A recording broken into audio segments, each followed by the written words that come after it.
confirmar que está gravando. Beleza, está gravando. Boa noite, gente. Muito obrigada por vocês estarem aqui. Hoje a gente vai falar só de fundos imobiliários. O que eu não vou falar hoje, eu não vou me aprofundar demais em fundos imobiliários. É uma aula, literalmente, para quem está começando, para quem sabe muito pouco sobre fundos imobiliários e para quem quer entender um pouco mais os conceitos de fundos imobiliários. Então, é uma aula iniciante, é um pontapé inicial para quem quer entender melhor, para quem quer buscar mais informação. E é importante, assim, ressaltar, né? Teve dúvida? Eu vou disponibilizar depois a aula, tá? Eu falei brincando, mas eu vou disponibilizar depois a aula. Teve dúvida? Assiste de novo. Continua com dúvida? Bota a dúvida lá no grupo, porque a sua dúvida pode ser a de outras pessoas, né? Então, até para esse ambiente, os grupos que eu criei, todos eles têm esse intuito, né? Da gente compartilhar conhecimento. Então, às vezes a pessoa fala, não vou perguntar porque eu acho que é uma pergunta muito boba. Mesmo aqui durante a aula. É uma pergunta muito, assim, eu acho que é sem noção. Não existe pergunta boba, né? Bota a pergunta aí, porque quem começou e quem não sabia nada, um dia pode ter essa dúvida e nunca teve ninguém para esclarecer. Então, é justo, né, que a gente compartilhe, assim, nossas dúvidas e aí a gente tem essa troca aí de informações, tá? Eu tenho uma apresentação para fazer para vocês, mas como a gente está em poucas pessoas, até acho que dá para a gente fazer uma dinâmica que, se vocês tiverem dúvidas, vocês vão me interrompendo, tem problema não. Eu vou só pedir perdão para vocês, porque como eu tenho que gerenciar quem está entrando, e eu sei que muitas vezes, às vezes, as pessoas entram depois porque acabam se atrasando e tal, às vezes eu paro para liberar as pessoas e aí eu volto para a apresentação, tá? Mas eu tento manter a linha de pensamento aí. Vou compartilhar, então, com vocês a minha tela. Um minuto. E eu vou tentar falar devagar, tá, gente? Eu sei que eu falo muito rápido, eu tenho vários feedbacks de que eu falo muito rápido, mas é costume. Vou tentar falar mais devagar. Bora lá. Então, hoje, como eu falei, a gente vai falar sobre fundos imobiliários, tá? Basicamente, eu tenho alguns pontos que eu quero deixar mais claro para vocês hoje. Então, o que realmente são os fundos imobiliários? Qual que é o papel que os fundos imobiliários têm na carteira de um investidor? Quais são os principais indicadores para você escolher um fundo imobiliário? Os riscos em investir em fundos imobiliários, isso é uma coisa que eu sempre insisto, gente, em mostrar, não adianta mostrar só vantagem, quem mostra só vantagem para vocês, corram, tem que ir atrás das desvantagens também, porque é aí que você vai saber o tamanho do seu estômago, que eu sempre menciono isso, o quanto que você suporta de risco. Então, tem que estar ciente de todos os riscos que existem e saber se você aguenta o tranco ou não. Antes de investir, não adianta fazer isso depois que investiu, né? Quais são as diferenças entre investir em fundos imobiliários e investir em imóveis, tá? E eu gosto sempre de trazer uma frasezinha aí para reflexão. Essa é do Warren Buffett. Buffett, para quem não conhece, ele é um dos maiores investidores do mundo. Um investidor que se chama de buy and hold, que é aquele que adquire ações pensando no longo prazo, né? Então, ele costuma dizer que alguém está sentado nas sombras hoje porque alguém plantou uma árvore muito tempo atrás. Por que eu trago essa reflexão? Fundos imobiliários, assim como outros ativos de renda variável, e fundos imobiliários são renda variável, eles são para médio e longo prazo, né? Então, você vai ter que ter a paciência de plantar aquela semente e esperar que ela cresça, né? E nesse meio tempo vão ter tempestades, vai ter inundações, vai ter secas, mas a árvore que não é nem resiliente, né, que é o conceito de antifrágil, é aquela que continua ali e cresce mais forte, né? Então, até a maior árvore do mundo, que é a sequoia, ela começou com uma sementezinha assim desse tamanho. Então, a gente tem que entender e parar com essa mania de imediatismo, né? Deixa eu só liberar aqui, gente, desculpa. Parar com essa mania de imediatismo, de que as coisas têm que dar resultado rápido. Isso não existe. Na natureza, isso não existe. Por que que a gente quer ficar rico rápido? Por que que a gente acha que você botou o dinheiro ali, você já tem que sair o negócio, mês que vem já está rendendo um monte? Não funciona assim. E, infelizmente, nós temos essa cultura, essa cultura mais arraigada no brasileiro, com como é que fala? Com um componente a mais, que é o fator ansiedade. Para quem não sabe, até eu falei isso numa live que eu fiz essa semana, o brasileiro é um dos países, é o país mais ansioso do mundo, é onde se vendem mais ansiolíticos no mundo. Isso combinado com todos os fatores que a gente tem de estressores no mundo, né, hoje, tanto mundiais quanto aqui, problema político, problema de economia, tudo, a pandemia, tudo isso que está acontecendo, isso só faz as pessoas ficarem cada vez mais ansiosas, e aqui aquela expectativa, e aquilo que querer que a coisa aconteça rápido, porque não sabe se vai estar vivo amanhã. Bom, estatisticamente, nós vamos viver até mais de 80 anos. Então, para que eu vou ficar me preocupando com o investimento que eu fiz hoje, no mês que vem? Não faz sentido. É pensar no longo prazo, é pensar 5, 10, 20, 30 anos. Fundos imobiliários é para carteira previdenciária. Fundos imobiliários não são para o que você vai fazer daqui um ano. Não é para sua viagem, não é para o seu intercâmbio, não é para comprar o carro, não é para trocar de apartamento, não é. Ele é uma renda variável, menos volátil, sim, menos volátil, mas não é para metas de curto, médio prazo, tá? Médio até você considera um pouquinho mais para os 5 anos para frente, mas para curtíssimo e curto prazo, definitivamente os fundos imobiliários não servem para isso. Então, vamos falar o que são os fundos imobiliários no final das contas. Essa aqui é uma definição, eu vou compartilhar com vocês esse material também, é uma definição mais técnica do que são os fundos imobiliários, mas nada mais são do que fundos que captam recursos no mercado para adquirir ativos imobiliários que gerem renda, que gerem lucro, que serão compartidos entre os cotistas. Ponto. Importante dizer, fundos imobiliários são diferentes das ações, né? Quando você compra uma ação de uma empresa, você se torna acionista da empresa. Quando você compra um fundo imobiliário, você se torna cotista da empresa. Da empresa não, do fundo imobiliário. O fundo imobiliário, ele é um fundo fechado. O que quer dizer isso? Só entra se tiver alguém querendo sair. E é por isso que eles são negociados em bolsa. São diferentes dos fundos mútuos e os fundos de investimento, basicamente, que são oferecidos, por exemplo, lá na corretora. Quando você abre e aparece lá, fundos de investimento em ações, é o FIC, o FIM, o FIA, lá. Aqueles são fundos abertos, que permitem resgate. Então, essa é uma grande diferença entre fundos de investimento e fundos de investimento imobiliário. Então, os fundos de investimento imobiliário, os famosos FIIs, são negociados em bolsa.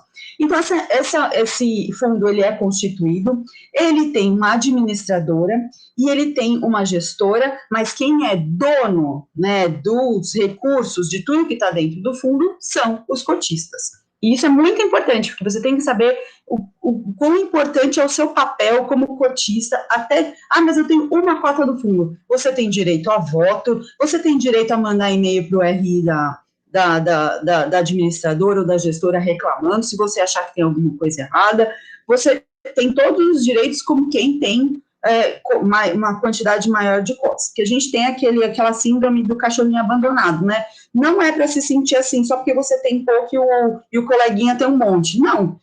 Exerça seu direito, você foi lá, comprou um fundo, custou R$100, R$100 é seu, pô. Você tem que exercer os seus direitos, tá? Então, como é que os fundos imobiliários, eles rentabilizam, como eu expliquei? Eles vão lá, eles O fundo imobiliário começa também com o IPO, assim como as empresas. O que é o IPO? Initial Public Offering, que é quando a empresa, né, ou quando é no caso de uma empresa, ou quando o fundo, ele vai lá no mercado e faz todo um valuation, faz todos uns estudos e blá, blá, blá, e fala assim, olha, eu acho que eu consigo comprar todos esses ativos e eu vou ter uma rentabilidade esperada para os cotistas de X. E vai lá, coloca no mercado primário, né? Faz aquela primeira oferta pública, onde normalmente, né, tem vários tipos de oferta, mas existem ofertas que só a primeira é só para investidor qualificado, ou seja, são aqueles que têm mais de 1 milhão investido em bolsa, ou que são analistas CNPI, que tem essa condição que permite que adquira no IPO, mas também tem os IPOs que são abertos, né? Bom, beleza, colocou no IPO, saiu do mercado primário, vai para o mercado secundário e aí começam as negociações.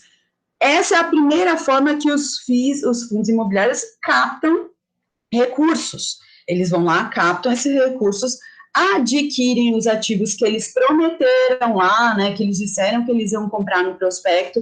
Por isso que quem pensa em adquirir um fundo, quando ele está no IPO, tem que ler o prospecto, e os prospectos são, assim, 300 páginas. Mas pelo menos você tem que entender a inteligência, a estratégia que está por trás da criação daquele fundo, né? Bom, o fundo começou a ser negociado, está lá no secundário, de repente ele quer aumentar a rentabilidade, ou ele viu uma oportunidade de aquisição de recursos, então, de novos ativos, o que ele faz? Ele faz uma emissão. É isso que a gente sempre ouve muito agora falar de fundos fazendo emissões. As emissões, elas são para adquirir novos ativos. Por quê? Fundos imobiliários, diferente de empresas, não podem se alavancar. O que não quer dizer não pode se alavancar? Eles não podem fazer dívidas, eles não podem fazer empréstimos. Então, a única forma que existe de um fundo imobiliário adquirir novos ativos para aumentar a rentabilidade dos cotistas é através da emissão de novas cotas, né? Então, a dinâmica é mais ou menos essa que funciona, e aí, a partir do momento que você adquire o fundo imobiliário, você tem o direito de receber a distribuição de lucro, que é de 95% no mínimo. Essa é uma grande diferença também entre fundos imobiliários e ações. As ações, a distribuição dos dividendos, ela está de acordo com o estatuto da empresa, e se não houver nada dizendo no estatuto, ela tem que distribuir pelo menos 25% dos seus lucros. No caso dos fundos imobiliários, eles são obrigados a distribuir 95% dos lucros. Ele, então, só sobra 5% de caixa. Esse 5% no caixa, para que ele funciona? Para ele, como é que funciona? Para ele, despesas emergenciais que de repente ele tenha, e ficam lá na renda fixa. Por quê? Eles também não podem investir em ações, não podem investir em derivativos, não podem investir em moedas, não podem, eles só podem investir em renda fixa. Ou em renda fixa, seja títulos do Tesouro, sejam LCIs, né? É só nisso que eles podem investir. Então, por isso que existe uma certa segurança, né, com relação aos fundos imobiliários, porque eles têm essa distribuição farta de lucros, sendo que esses lucros, eles, por lei, semestralmente, eles têm que distribuir, tá? Tanto que existe um padrão de mercado que eles distribuem mensalmente, né? Mas, quando teve o auge da pandemia no ano passado, que a gente achava que era o auge, né, que infelizmente não era, o auge da pandemia no ano passado, em que houve uma queda muito brusca das receitas dos fundos, o que aconteceu? Alguns fundos deixaram de pagar mensalmente, pularam alguns meses, fazendo até descontos e diferimentos para os seus inquilinos, e deixaram de pagar, se baseando nessa lei, né, de que eles podem fazer a distribuição semestralmente, ok? Quais são os tipos de fundos imobiliários? Né? Então, a gente tem vários tipos, categorias, né, de fundos imobiliários. A gente tem os fundos que são de tijolo. Nessa categoria dos fundos de tijolo, por que eles são chamados de fundos de tijolo? Porque são os fundos que os ativos já existem, e os ativos já estão constituídos, eles já estão construídos, eles já estão em funcionamento. Então, por isso eles são chamados de fundos nessa categoria, a gente tem lajes corporativas, você tem shoppings, você tem galpões logísticos, você tem hospitais, tem de hotéis e até de cemitério. Aí teve uma época que eles estavam cogitando, eu nem sei se foi para frente esse dos cemitérios, mas ele tem várias categorias aí de fundos de tijolo. Os fundos de papel, eles já são totalmente diferentes, né? E hoje, quando você vai nesses grupos, quando você ouve falar, eles são os queridinhos do momento, tá? Por quê? Os fundos de papel nada mais são do que fundos que adquirem dívidas. Então, eu vou dar um exemplo para vocês. Você tem uma incorporadora, né, uma construtora, ela vai lá, ela constrói três empreendimentos. Deixa eu só liberar uma pessoa aqui, gente. Ela constrói 3 empreendimentos, essa construtora, e vende lá, está com 90% do empreendimento vendido, os mutuários, né, as pessoas que compraram já estão pagando, só que essa construtora, ela quer fazer outros investimentos, ela quer fazer outros empreendimentos. O que ela faz? Ela junta todas as dívidas destes mutuários, dessas pessoas, e envia para uma empresa que se chama securitizadora, não é a empresa que se chama, né, mas é um tipo de empresa chamado securitizadora, que transforma isso em certificados de recebíveis, junta todo esse pacotinho e isso é vendido para os fundos. Os fundos, eles não compram lá da incorporadora, eles compram dessas securitizadoras. Então, até quando, se vocês olharem, o Status Invest mostra direitinho, os fundos de papel, vocês vão ver lá uma lista de CRIs emitidos pela securitizadora X, Y, Z e tal. Então, é isso que os fundos de papel fazem. Então, são fundos basicamente de recebíveis de dívidas. Por que eles estão surfando nessa onda? Nem todos, alguns, a maioria. Porque eles têm as dívidas atreladas ao IGPM e ao IPCA. E o que é que um fundo de papel oferece de rentabilidade para os seus cotistas? Nada mais é que a distribuição dos juros e da correção monetária que eles têm com esses CRIs que estão dentro dos fundos. Por isso que a gente diz que esses fundos precisam ter gestão ativa, porque tem que ter alguém olhando lá, putz, esse CRI aqui está finalizando, vamos ter que comprar outro, ou esse aqui não está com uma boa performance, tem que vender. Então, esse é importante porque eles são muito, eles são muito comparados com renda fixa, mas é importante que se tenha muito claro que os fundos de papéis, eles são renda variável, assim como todos os fundos imobiliários, tá? Aí a gente tem os fundos que são mais arriscados, que são os fundos de desenvolvimento.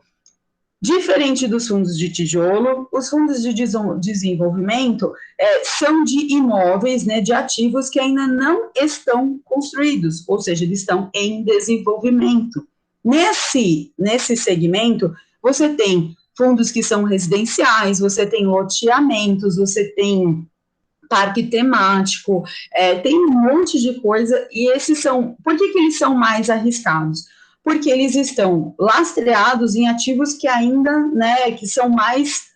que ainda não existem efetivamente, né? Lógico que existe toda uma garantia, etc., né? Existem avalistas, existem fiadores, mas eles são mais arriscados porque, diferente dos fundos de papel, eles já estão lastreados em ativos que existem, tá? E aí nós temos os fundos de fundos. Fundos de fundos é o próprio nome diz, né? São os fundos que adquirem cotas de outros fundos, né? Então, os fundos de fundos, eles são bons principalmente para quem está começando para quem nunca investiu em fundo imobiliário, eles são como se fosse um porto seguro dos fundos imobiliários, né? Porque se você pega um bom fundo, com uma boa gestora, com uma gestão ativa, ele tem uma rentabilidade ali, média de mercado, né? E tem uma estratégia em que você consegue estar passivamente, não sei quem acompanha o Escolinha sabe que eu já falei dessa questão de gestão ativa, gestão passiva, então os fundos de fundos, eles são gestão passiva, né, alocação, desculpa, gestão não, alocação passiva, ou seja, você não tem que escolher quais são os ativos que você vai comprar, você delega isso para o gestor do fundo que vai lá escolher de acordo com a experiência dele, quais são as melhores opções que existem hoje no mercado para rentabilizar os cotistas dos fundos de fundos. Né? Então, os fundos de fundos basicamente são isso, eles compram e vendem fundos imobiliários. E os dividendos recebidos desses fundos imobiliários entram nessa distribuição do lucro que eu falei, lá dos 95%. Tá bom? Gente, vocês sabem que eu sou metralhadora, se ninguém me parar, eu vou continuar falando. Bora lá, só paro para beber água, para gelar a goela. Qual que é o papel, então, do fundo imobiliário dentro da carteira do investidor? Como eu disse, os fundos imobiliários, eles são principalmente para a sua carteira previdenciária, ou seja, para a sua carteira de longo prazo.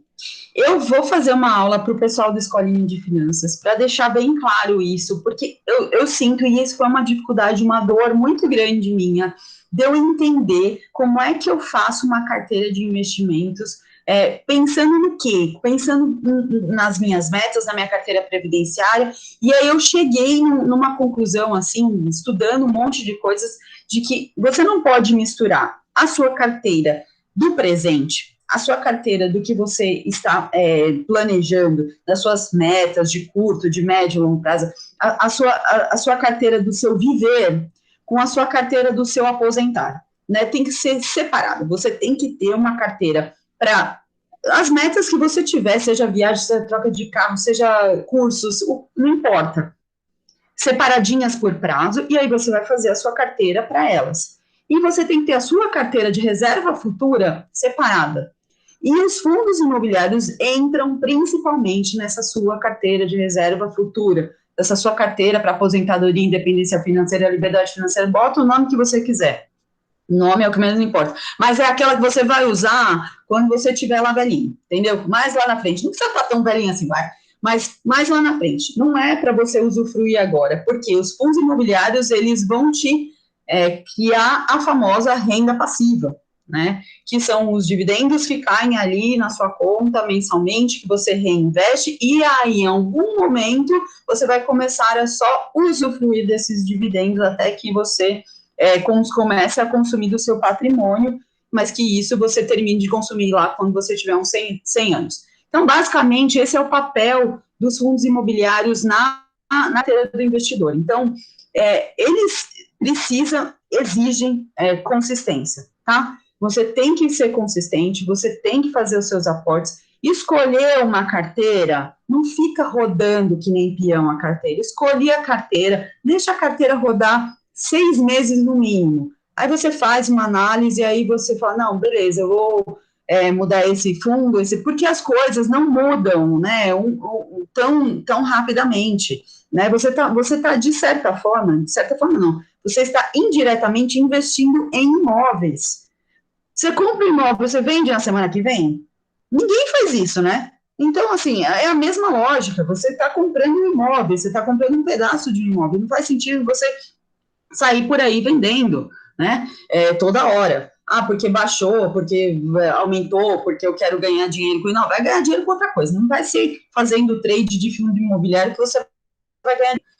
Então, eles são excelentes para a renda passiva, assim como eu falei, porque eles têm duas formas de você rentabilizar com os fundos imobiliários, tanto com a distribuição dos dividendos, né, então os dividendos que você recebe ali mensalmente na sua conta da corretora e que você, como um bom investidor, reinveste,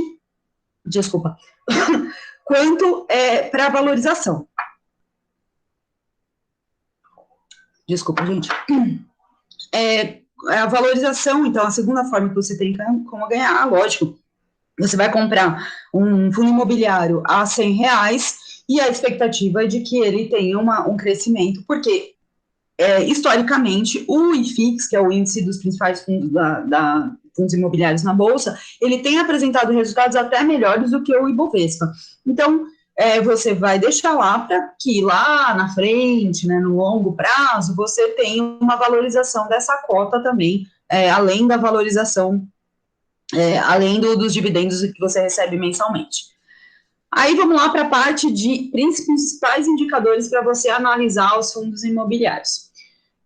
O primeiro que eu separei, mas que não considerem, vou falar umas 1000 vezes, hein, gente? Não considerem comprar um fundo imobiliário só pelo dividend yield. Eu vou mostrar mais para frente o porquê, mas vocês devem considerar, obviamente, como um dos indicadores, mas assim como qualquer investimento que vocês façam, até investimento de renda fixa, nunca se usa um único indicador para se tomar decisão.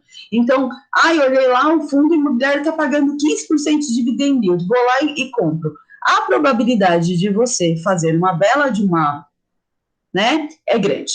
Então, você tenha consciência que, obviamente, o dividend yield é importante, mas ele não é essencial no sentido de você ser o fator decisório, tá? Ele é importante, é essencial para você analisar, você tem que analisar, mas ele não é fator determinante. Então, você tem que, para fazer esse cálculo da performance, né, o que se utiliza? Quando você abre o Status Invest, depois eu abro o Status Invest para mostrar para vocês, né?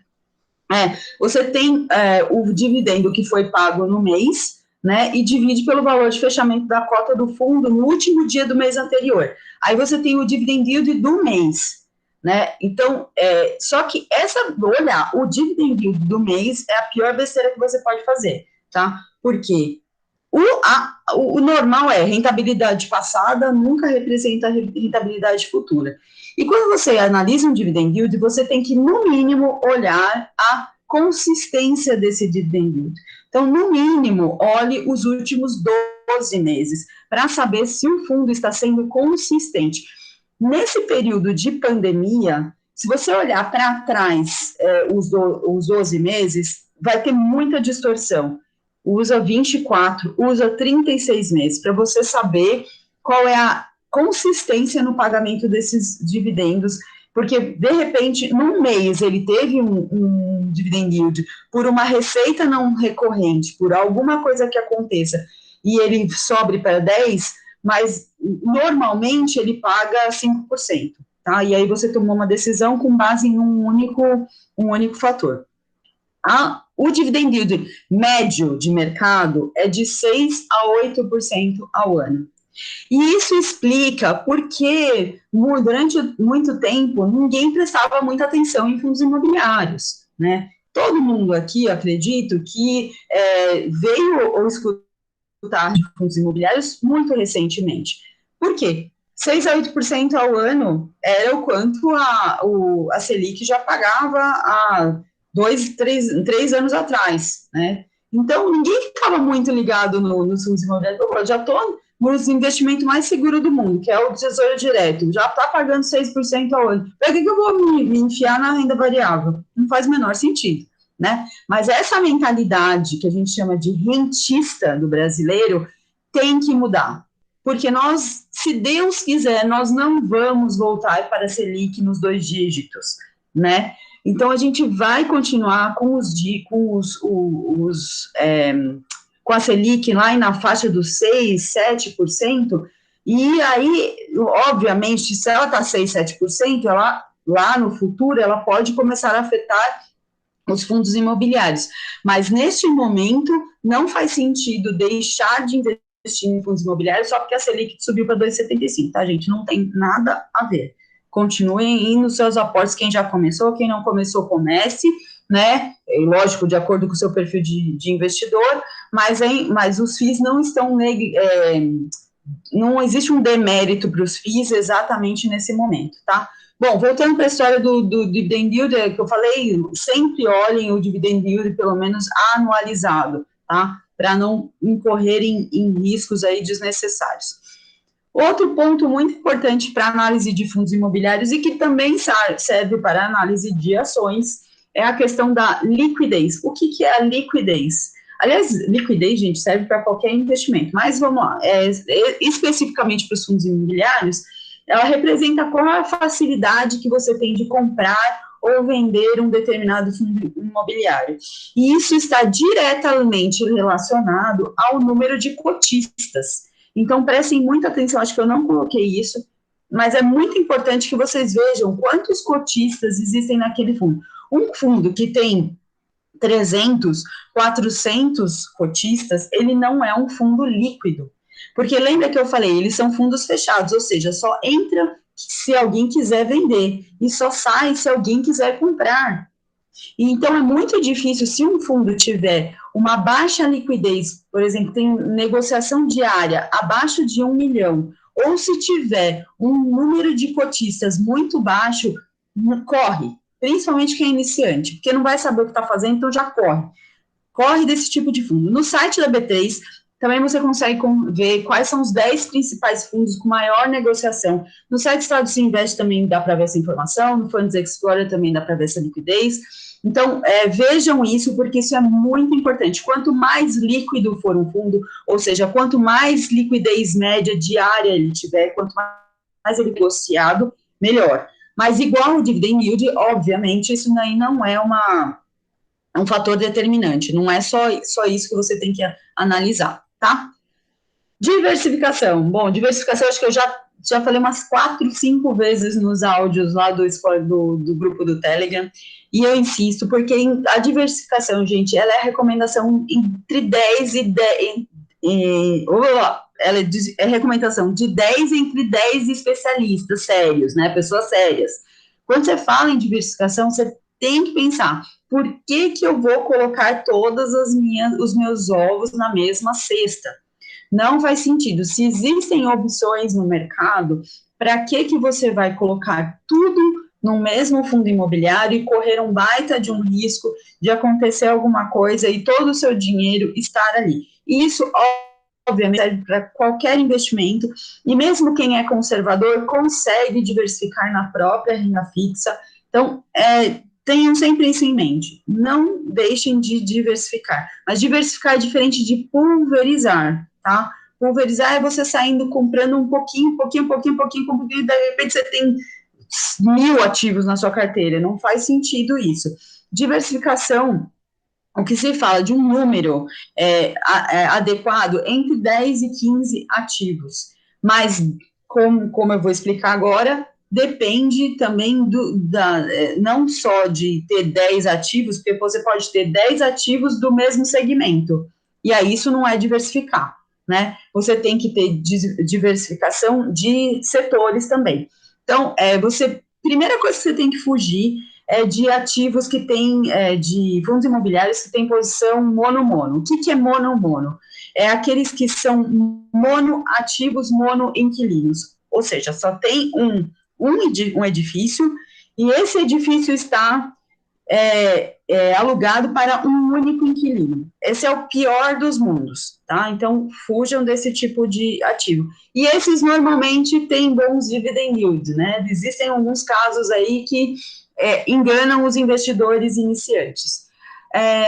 Inquilinos. Então, na sua carteira de inquilinos de um fundo imobiliário, o ideal é que você tenha empresas de diversos setores, né? Então, por exemplo, você tem os fundos imobiliários de logística, você tem aqueles que são mais focados em e-commerce, então tem Magalu, Mercado Livre, Amazon, dentro dos clientes dele, e você tem outros que que são mais focados em alimentos, então tem Ambev, tem outras empresas de alimentos que distribuem por ali, aí você tem também de farmacêutico.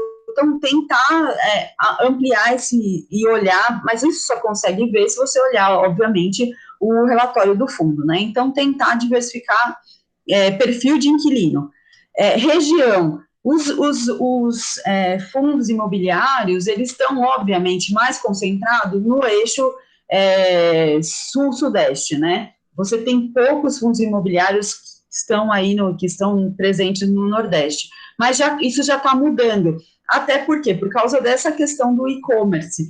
Porque o e-commerce tem uma premissa que se chama de last mile, que é a última milha, que o cliente, hoje o cliente está escolhendo quem consegue entregar o mais rápido possível. Como é que você entrega o mais rápido possível? Se você estiver o mais perto possível do seu cliente. Então, existem fundos de logística que já estão abrindo frentes em outros polos que não só o polo da Rio, São Paulo, justamente porque, por exemplo, eu sou de São Paulo, para mim é comum eu entrar na Amazon, fazer um pedido e receber no dia seguinte, tá? E não é nada de outro mundo.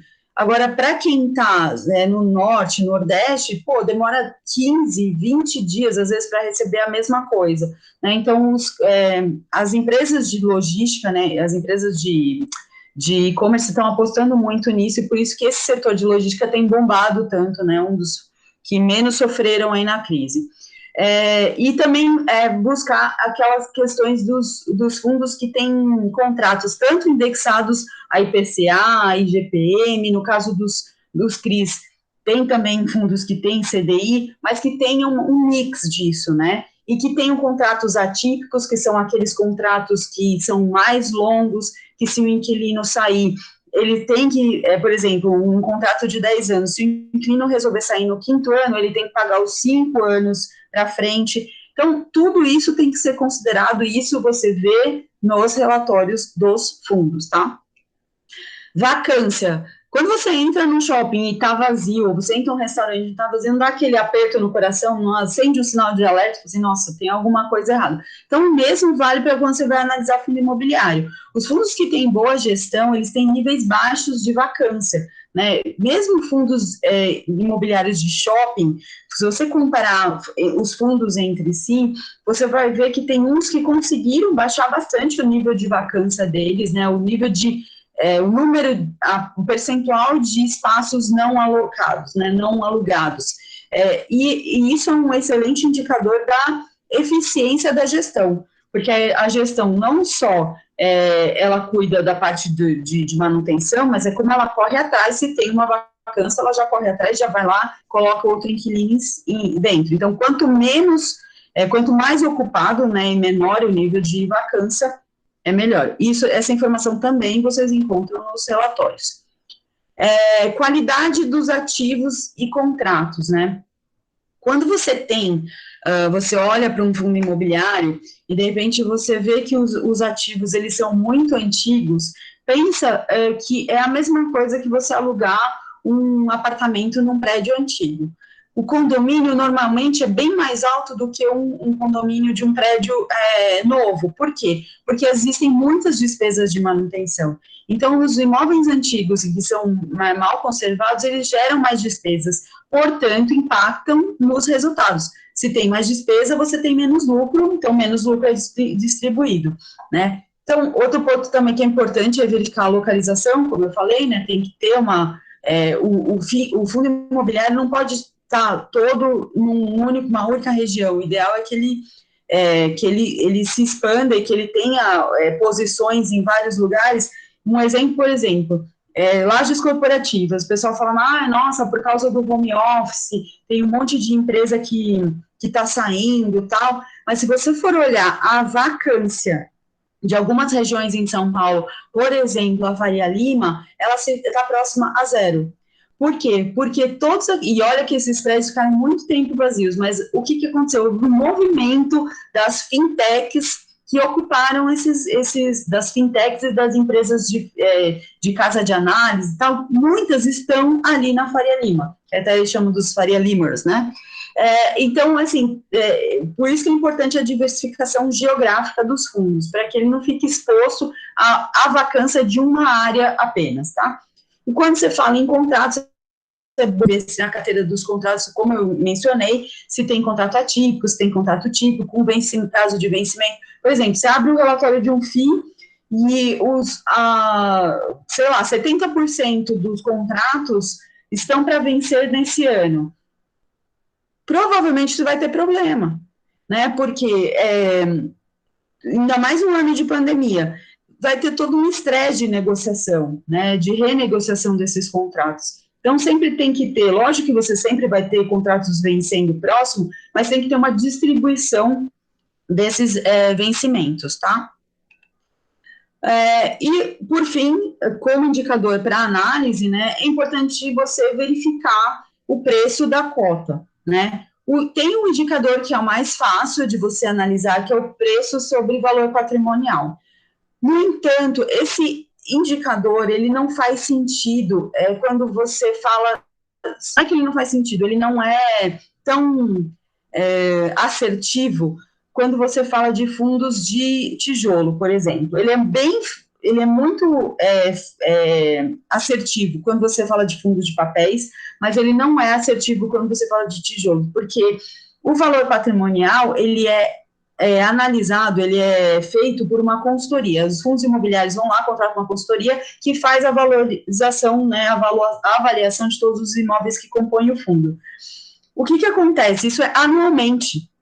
E aí, então, pode acontecer que você está analisando um preço sobre valor patrimonial, um valor patrimonial que está defasado, que foi feito no ano passado, que pode ter tanto aumentado como pode ter diminuído, né? Então, é importante que, assim como o dividend yield, como os outros indicadores, que você não olhe ele isoladamente. Ah, nossa, o que eles falam, o PVP, né, tem que estar... O ideal é 1, mas se tiver menos de 1 é porque está barato, e mais de 1 é porque está caro. Mas essa regra, ela não é tão simples assim. Então, tomem bastante cuidado, porque o mais adequado é realmente que seja feito um valuation, ou, como nós não temos, né, obrigação de ficar fazendo valuation, compara com outros fundos iguais, vê se eles estão mais ou menos, né, você pega fundo de shopping, vê lá, mais ou menos quanto que está o preço sobre o valor patrimonial de cada um deles. E aí você tem uma comparação, tá? Por comparação. Aí agora eu vou tomar uma água.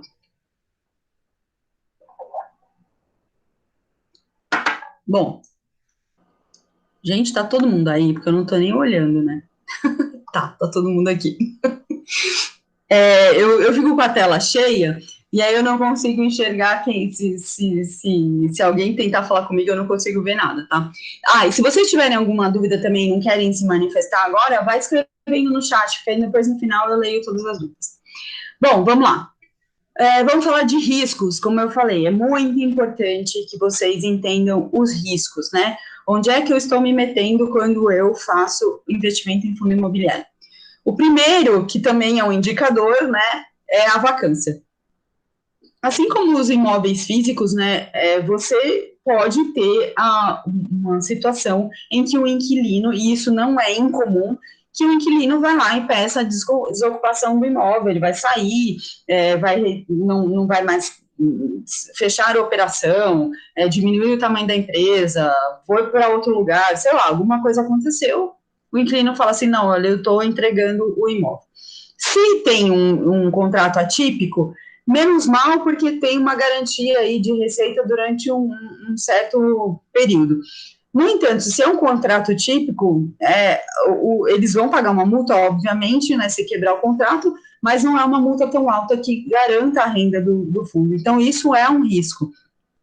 O que para minimizar, você tem que, de novo, diversificar, né, que sejam diversificados em ativos e inquilinos, e olhar bem a gestão, né, de quem é a gestora. É uma boa gestora, uma gestora grande, a gestão é ativa, isso você também consegue ver lá nos Estados Unidos, se a gestão é ativa ou passiva, porque se a gestão é ativa, o cara deu o sinal que está saindo, ele já está lá buscando um outro para colocar no lugar, né? Então, tem que um fundo imobiliário em que um imóvel fica muito tempo vago, alguma coisa tem de errado, né? A gestão tem que ser ativa e tem que ir proativamente atrás de inquilinos para cobrir esse buraco aí que foi feito com a saída do outro, tá?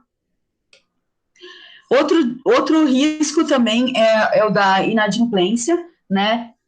Ele é inerente também aos aluguéis de imóveis físicos. Quem já teve imóvel alugado sabe que pode acontecer do inquilino não pagar, e de repente você não está com o negócio na imobiliária, tem que ficar lá lá cobrando, dando uma de senhor barriga, lá batendo na porta, para poder fazer a cobrança do aluguel, e principalmente nesses momentos de crise que a gente está vivendo agora, né, existe essa tendência, obviamente, de que alguns inquilinos não cumpram as suas obrigações por falta de caixa, né? O que o fundo, né, também, de novo, é super importante que o fundo tenha uma gestão ativa, como muitos fundos de shopping fizeram no ano passado, eles abriram mão, por exemplo, de taxa de administração, suspenderam por um tempo, deram descontos, tudo no intuito de reduzir a inadimplência, né?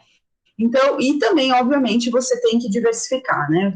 Se um inquilino, desculpa, se um fundo imobiliário tem vários inquilinos, vários ativos, qual é a probabilidade de que todos eles parem de pagar ao mesmo tempo? Ela é muito, muito, muito baixa, né? Risco de mercado, esse é um risco bem importante, que, inclusive, hoje, se você olhar, tem N vídeos, essas últimas 2 semanas, N vídeos falando que os fundos imobiliários estão caindo. Isso é um risco de mercado. Por quê? Porque fundo imobiliário é renda variável, né? Então, é muito importante que tenha consciência que existem oscilações. Não é uma reta, não é uma subida tranquila. Ele vai ter as oscilações, menos do que as ações, muito menos do que as ações, mas existe esse risco envolvido, porque quem determina o preço de um ativo, o preço de um fundo imobiliário, não é a gestora, não é a administradora e não é você, cotista, e sim o mercado. Quem determina é o mercado. O mercado é que precifica, não, esse fundo é bom, cobra mais caro, esse fundo é ruim, vai ser mais barato, entendeu? Então, o risco de mercado, ele pode ser minimizado, né? Se você vai atrás de ativos que sejam sólidos, com boa gestão, que você olha a histórico, né, desses fundos e que eles já têm um histórico já de muito tempo no mercado, lógico, com o sobe e desce, mas que já são consolidados, né? E até aí, esse é o risco, por exemplo, de entrar num IPO, né? Até o Francisco tinha me perguntado, eu esqueci de falar na hora que eu estava falando de fundos, com relação ao novo fundo da Suno, né, que é o SFF11, né? SNFF11. É um fundo de fundo, mas ele é um fundo que está entrando agora no mercado, ele é um novo entrante. A Suno, ela está com essa nova pegada agora. Quem não sabe o que é Suno? Deixa eu voltar um pouquinho. Suno Research, que agora é Suno Asset, né? Ela é uma empresa, uma casa de análise, que tem pessoas muito, muito competentes lá dentro, o Thiago Reis, professor Baroni, são pessoas muito competentes, tem uma área gratuita de material incrível, eu super recomendo que vocês entrem, porque eles têm muitos e-books, muitas informações, todas de graça, mas não deixa de ser um entrante, né? A promessa deles é de que eles adquiram fundos com o objetivo de renda, ou seja, de distribuir os dividendos recebidos para os cotistas e também com ganho de capital, venda e compra de fundos imobiliários. Eu acho que é um bom fundo, mas assim, eu não aconselho ninguém a entrar em IPO, seja o melhor que for o fundo ou a empresa, eu não aconselho entrar em IPO, porque logo depois do IPO tem muita volatilidade. Outro risco, que acho que eu até comentei, mas reforçando, olhar só o dividend yield. Um dos erros mais comuns de quem está começando a investir em fundos imobiliários é usar o dividend yield como referência para olhar, falar assim, putz, está pagando 10%, é nesse que eu vou, né? O dividend yield, ele pode ser afetado por várias situações que são receitas não recorrentes. Por exemplo, se o fundo vende um ativo, ele é obrigado a repassar esse valor como amortização para o fundo imobiliário, né? Até depois eu posso mostrar um exemplo para vocês, que você olhar no gráfico lá, parece que um estouro, assim, nossa, se a pessoa olhou aquilo naquele mês, já achou que não, achou a mina de ouro, né? E o recebimento de diferidos, por exemplo, na época da pandemia, como eu comentei que os fundos de shopping deram um prazo maior para os inquilinos pagarem, só que depois eles receberam isso, né? Começaram a receber de volta, e isso impactou o dividend yield deles. positivamente, mas é um falso positivo, tá? E aí pode levar o investidor a cometer erros. Tem vários casos no mercado em que as pessoas olham só o dividend yield e acabam se lascando. E tem um risco aí que até hoje não é confirmado, mas considerando o ambiente em que nós vivemos, eu acho que tudo é possível, né? Que é a tributação de dividendos. Hoje, né, dia 31 de março de 2021, os dividendos provenientes, na verdade não são dividendos que se chamam, né, são proventos, que são dos fundos imobiliários, eles são isentos de imposto de renda, tanto que quando você declara lá, você declara em rendimentos isentos e não tributáveis, né? 0% de imposto de renda. Você só paga se você tiver ganho de capital. Comprei um fundo imobiliário por 100, vendi por 120, eu vou pagar 20% de imposto de renda sobre esses R$ 20. Mas os dividendos que caem aí mensalmente na sua conta não são tributados pelo IR. Porém, como nós estamos em uma situação que é necessário, o ideal, né, seria o ajuste fiscal pelo corte de despesas, mas pode chegar um momento que o governo fique desesperado e resolva, de alguma forma, fazer uma arrecadação maior para poder pagar a dívida pública. Isso é bem importante que vocês saibam, tá, gente?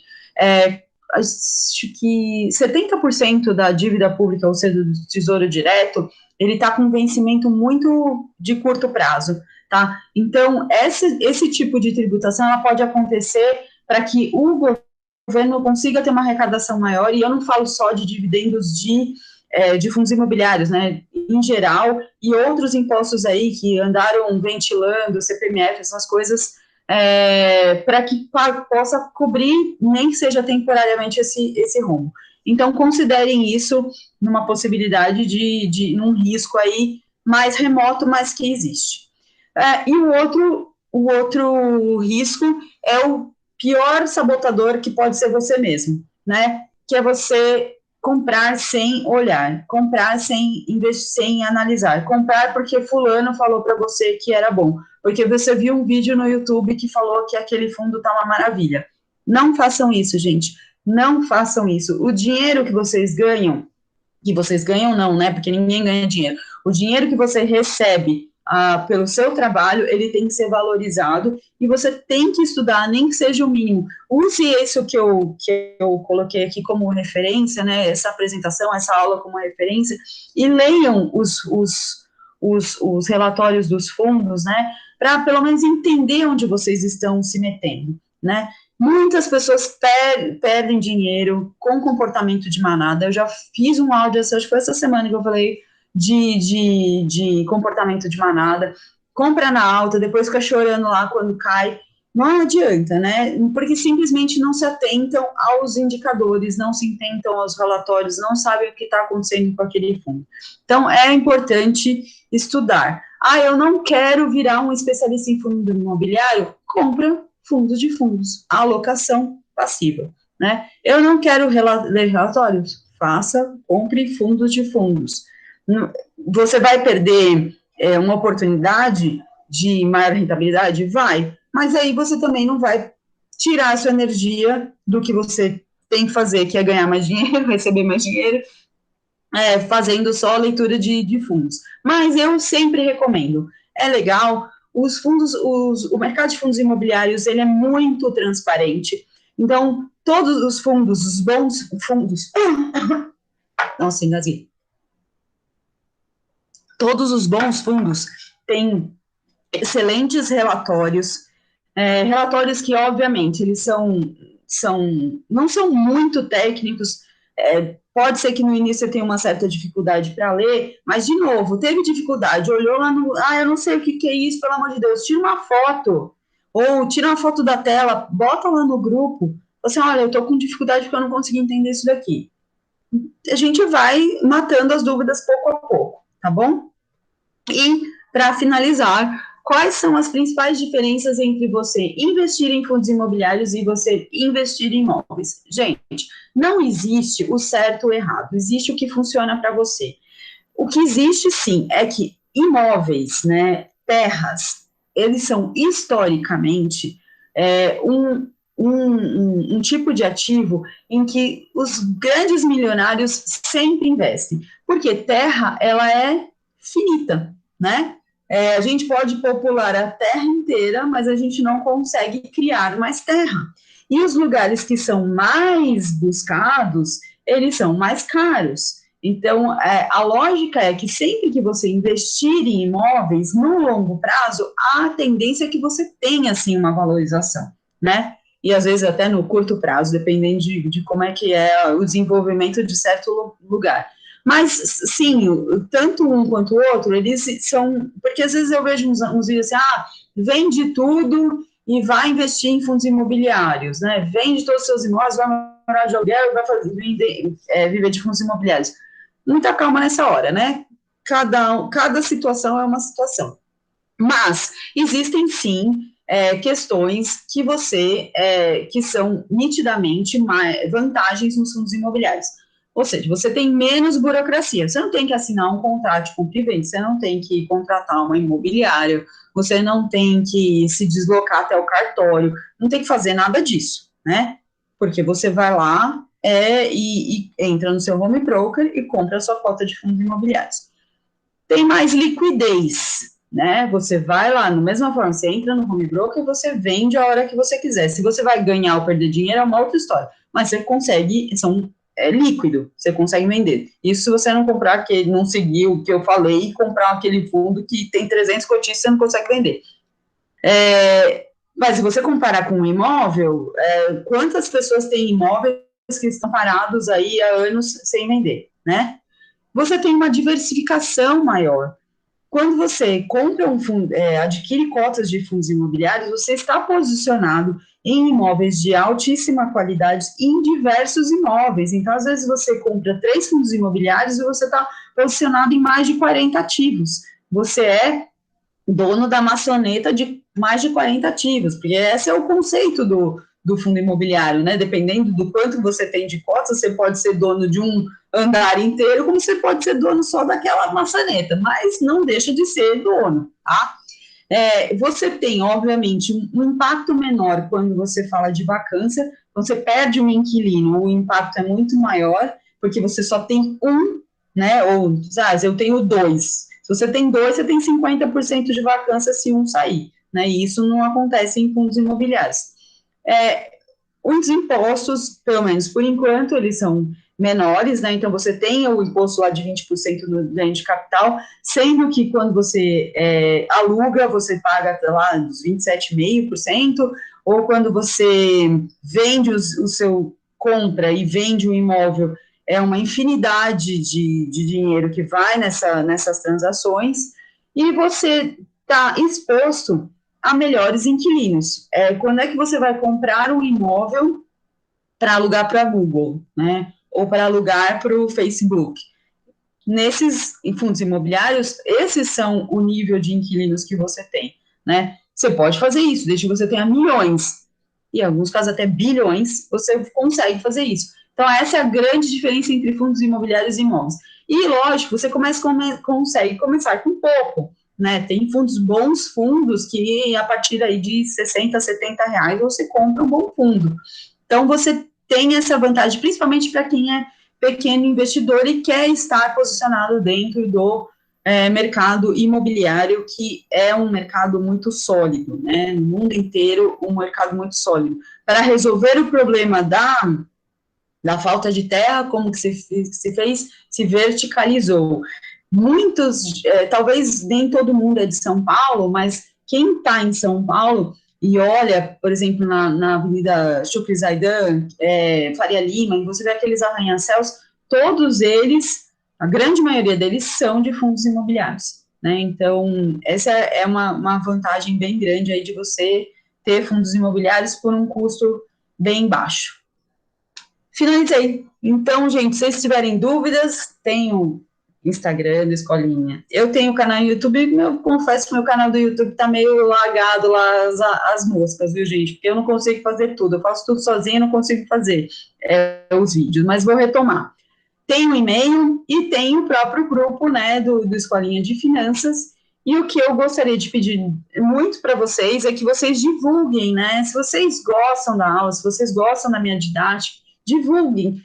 Minha missão, meu propósito é trazer cada vez mais para pessoas para iluminação financeira. Gente, eu tenho uma amiga que ela tem um canal que chama Iluminação Financeira, mas que tragam as pessoas para a luz, tirem as pessoas das trevas da poupança, porque mesmo quem é super conservador consegue fazer investimentos mais adequados e mais rentáveis do que a poupança. Então, esse é o canal, o propósito, né, que eu criei tudo, que eu criei o grupo do Telegram, criei o perfil no Instagram, para trazer as pessoas, para elas entenderem o quão importante são os investimentos na vida, seja de fundos imobiliários, seja renda fixa, renda variável, não importa, né? Mas que as pessoas pelo menos tenham clareza, porque tem gente que ainda não consegue nem estar no radar, a pessoa não está nem pensando nisso, nem sabe que existe a possibilidade. Então, se vocês querem fazer o bem para alguém, se vocês acreditam no meu propósito e acreditam e gostam da forma como eu trago as informações, divulguem, por favor, divulguem o máximo que vocês puderem. E agora eu vou abrir para as dúvidas. Deixa eu interromper o compartilhamento aqui, gente.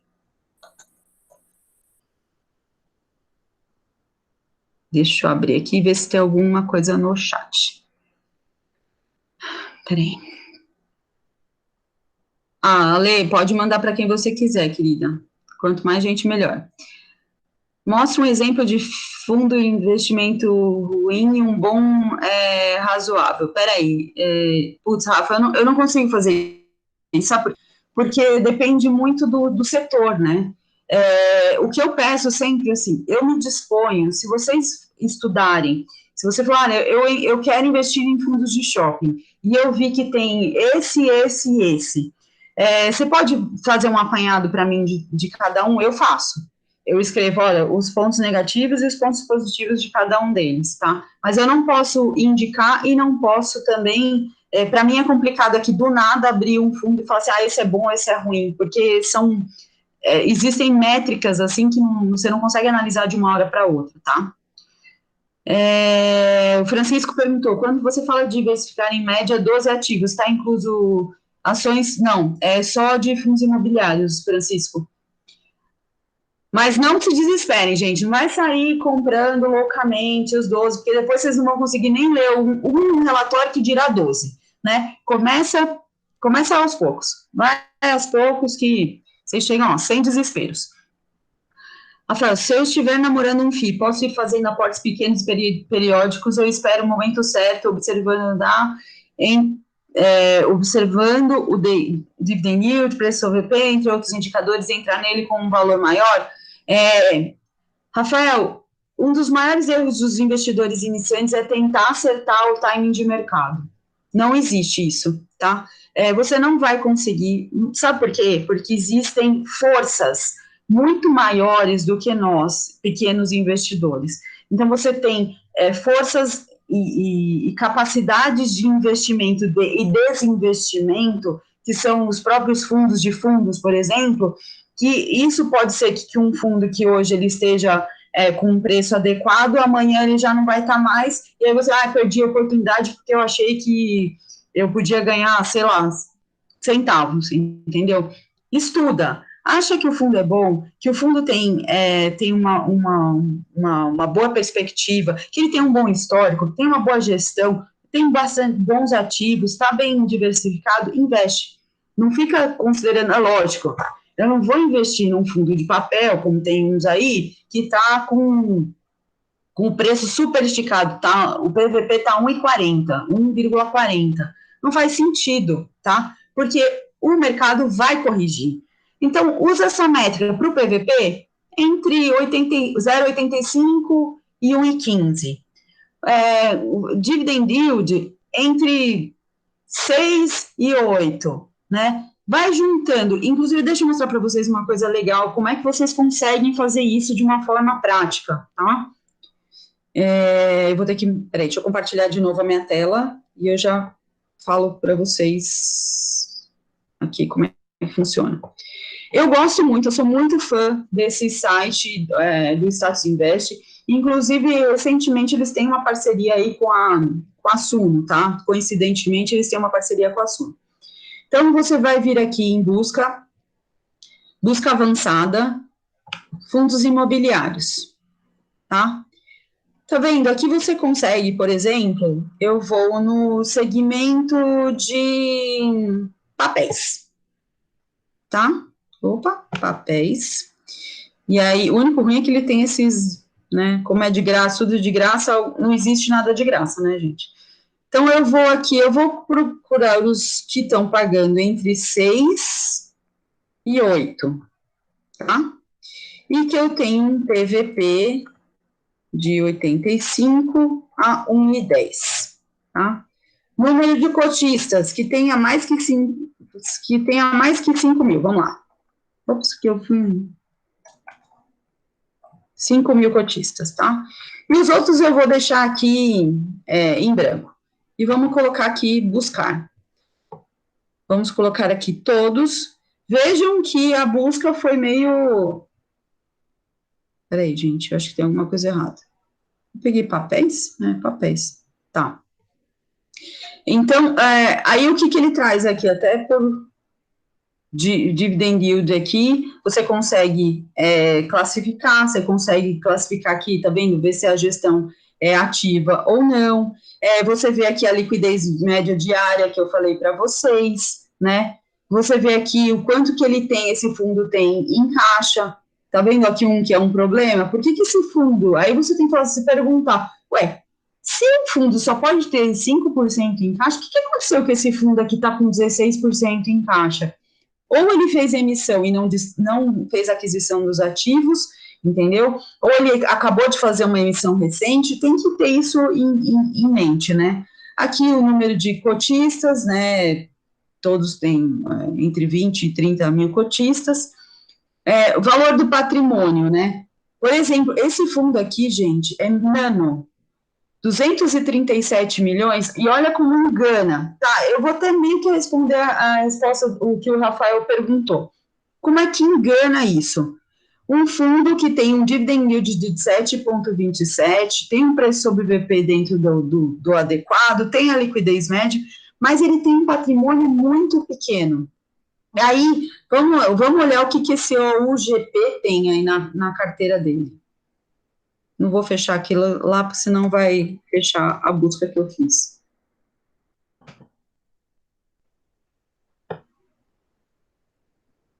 Vamos lá. O que esse UGP tem na carteira? Deixa eu abrir o relatório dele aqui. Relatório gerencial.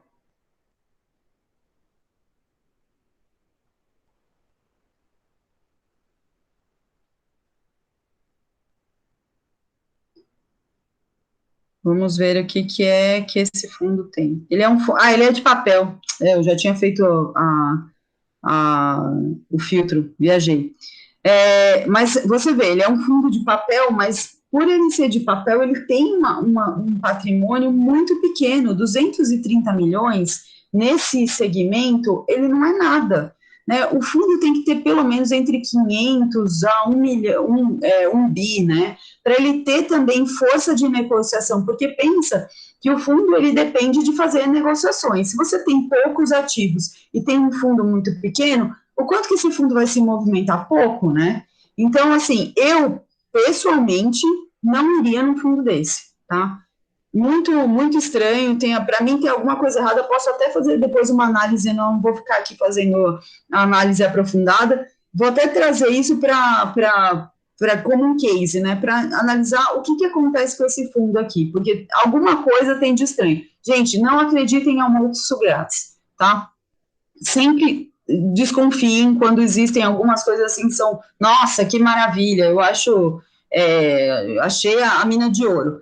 Então, o que eu sugiro para vocês, né, e eu me disponho a ajudar vocês nisso, eu fiz essa busca, Priscila, eu fui lá, eu olhei, fiz a busca, me apareceram esses aqui, eu dei uma olhadinha nos relatórios, eu acho que eu iria nesse HGCR e nesse RBRR. O que você acha? Aí eu vou falar, ó, ponto positivo do HGCRR, ele é uma uma gestora grande, né, que é o Red em grifo, é isso, é aquilo, eu pontuo para vocês, negativo, ó, aconteceu tal coisa, tem isso aqui que é um ponto de atenção, isso eu me disponho a fazer para vocês, né, porque eu não posso, de novo, eu não posso indicar, porque eu não sou analista, mas como eu venho estudando bastante, eu posso compartilhar o meu conhecimento com vocês, que é o que eu tenho feito, tá? Bom, eu vou, como eu falei, essa aula vai estar gravada, e aí vocês conseguem ver o mapa da mina aí, como é que faz, mas eu acho que eu vou fazer até um videozinho rápido para mostrar essa dica aqui para vocês de como é que faz para olhar essas informações dos fundos imobiliários. O professor Maurício, né? Como é que acha o relatório de fundo? É aquilo que eu mostrei agora. Professor, eu vou mostrar de novo, não ficar dúvidas. Então, vamos lá pegar esse mesmo. Como é que vocês fazem? Porque tem um monte de informação aqui no meio do caminho, tá? Como é que vocês fazem para olhar essa informação do fundo do relatório? Vocês vêm aqui em comunicado, que ele já desce a tela toda, né? E aí você vem aqui em relatórios gerenciais, tá? Então, aqui, relatório gerencial. Se vocês abrirem esse daqui, ele é o DRE, tá vendo? Ele é um demonstrativo de resultados, tá? O outro aqui, que é o relatório gerencial, busquem sempre o relatório gerencial. Eles também, por exemplo, avisam aos cotistas. Tudo que for relevante, que eles acham que é importante que o cotista saiba, eles informam aqui, tá? Então, nesse caso aqui, os pagamentos referentes à distribuição de rendimentos para os cotistas integrantes da quarta emissão de cotas, eles acabaram de fazer uma emissão. Então, eles estão informando que quem entrou nessa emissão vai receber os rendimentos, vai ter uma distribuição de rendimento de 0,55 e 0,19 para quem pegou as sobras, tá? Então, todas as informações, como eu disse, mesmo sendo um fundo pequeno, eles têm obrigação, e isso é uma exigência da CVM, de que eles sejam muito transparentes nas informações, tá? Alessandra Dias. Gostaria de saber também sobre os aportes. O ideal é que sejam constantes, como funciona na prática, Pri. Sim, os aportes têm que ser constantes, isso em qualquer investimento, né, gente? O que vai garantir para vocês uma rentabilidade futura é a consistência. É a consistência e o tempo. A gente, como eu estava falando no início, a gente está vivendo um mundo super acelerado, a gente não consegue esperar por nada, malemar você consegue esperar o negócio esquentar Às vezes eu me pego do lado do micro-ondas, eu coloquei um negócio 1 minuto, já está me dando taquicardia quando faltam, assim, 20 segundos, sabe? Porque a gente está nisso, a vida está assim, então a gente transfere isso para tudo, né? Essa ansiedade você transfere para tudo. E a forma de você rentabilizar em qualquer investimento é através de aportes constantes e deixar isso correr o tempo para que os juros compostos eles trabalhem. No caso de fundos imobiliários, é essencial que você reinvista os seus dividendos. Não é porque você fez lá um aporte, recebeu os primeiros R$10 de dividendos, você vai gastar. Não pode. Junta com o seu aporte mensal. Então, vamos supor, seu aporte mensal que você determinou para fundos imobiliários vai ser de R$500. Todos os meses você vai lá e aporta nos FIIs que você escolheu. Diversificou? Começa com 5. Pega um de papel, um de shopping, um de lajes, um fundos de fundos, né? E um de logística. 5. Tá com 5 lá. Aí eu tenho R$500, 100 para cada um, né? Esse foi o meu primeiro aporte. Mês que vem, esses R$500 me geraram R$2 de dividendos. Eu vou investir R$502, tá? Aí você vai dividir, porque as cotas não vão estar com com o mesmo preço, obviamente, né? Aí você, eu compro um pouquinho mais lá, não deixa o dinheiro parado na corretora. Completa com um pouco mais se for necessário, entendeu? Ou não, sobrou, eu compro um tesouro direto, não sei, não deixa o dinheiro parado na corretora, porque é água de dengue. A ideia é essa, você ter essa constância e o tempo ao seu favor, né? Nunca é tarde, nunca é pouco. Né? Nunca é tarde para começar, nunca é pouco para começar. Começa, eu tenho R$ 100, vai de R$ 100 mesmo. Mas lógico, né? Tendo consciência do seu perfil de investidor. Faltou falar Datacom e DataX. O Datacom e DataX funciona como nos fundos, como nas ações, né? O Datacom nada mais é que a data até quando você tem direito a receber os dividendos, né? E o DataX é a data em que você não, se você comprar, comprar naquela data, você não vai ter direito a receber os dividendos no mês seguinte, mas você tem direito nos outros, que é diferente das ações, né? Essa questão do DataX e Datacom, ela é mais crítica nas ações. Óbvio, né? Se você vai comprar um fundo imobiliário já pensando em receber os dividendos no mês que vem, dá uma olhada lá no Datacom e DataX para você não comprar e o seu dinheiro ficar ali sem receber os dividendos durante um mês e meio aí. Mas não é tão relevante como é nas ações. A frequência de pagamentos dos proventos eu falei, que elas são mensais, via de regra, por padrão de mercado. Mas os fundos têm, sim, como prerrogativa, eles podem pagar uma vez a cada 6 meses. Isso daí está na normativa, está na legislação. Professor Maurício, devido à vida agitada que estamos tendo, o que olhar em um fundo a priori, parece aí sim se aprofundar no estudo. Existe uma regra? Maurício, segue aquela sequência que eu passei e faz um primeiro, que a gente chama de screening, né? Entra lá no site do Status Invest e faz essa primeira filtragem, né, um screening, considerando dividend yield, considerando o número de cotistas. Isso é um problema, é uma questão um pouco falha, né, do Status Invest. Deixa eu até mostrar aqui para vocês uma coisa. Que o ideal é que, por exemplo, vacância aparecesse aqui, né? Eu não consigo ver vacância, ele não tem essa possibilidade aqui. Assim como eu não consigo ver número de ativos, por exemplo. Por quê? Eu até entendo por quê, porque no caso de fundos de papéis, você não tem os ativos mesmo, não tem uma contagem de ativos, né? Então, aqui seria o primeiro que eu vou olhar dividend yield, P sobre BP, número de cotistas e liquidez. Lembra? Que são alguns conceitos que eu passei para vocês. Fez o primeiro screening, faz assim segmentado, né? Faz por papéis, faz por lajes, faz por shoppings. E aí fez o primeiro screening, ok, beleza, eu vou ampliar meu entendimento daqueles fundos, eu vou olhar taxa de vacância, eu vou olhar quais são os ativos, se ele não é um mono, né? Porque, eventualmente, se você, por exemplo, se eu subir aqui o dividend yield e colocar imóveis comerciais, não, acho que tem lajes aqui, peraí. Lajes corporativas. Eu acho que aqui vai vir uma... não veio. Mas pode acontecer, por exemplo, de vir aqui algo muito torcido. Eu vou mostrar o XPCM.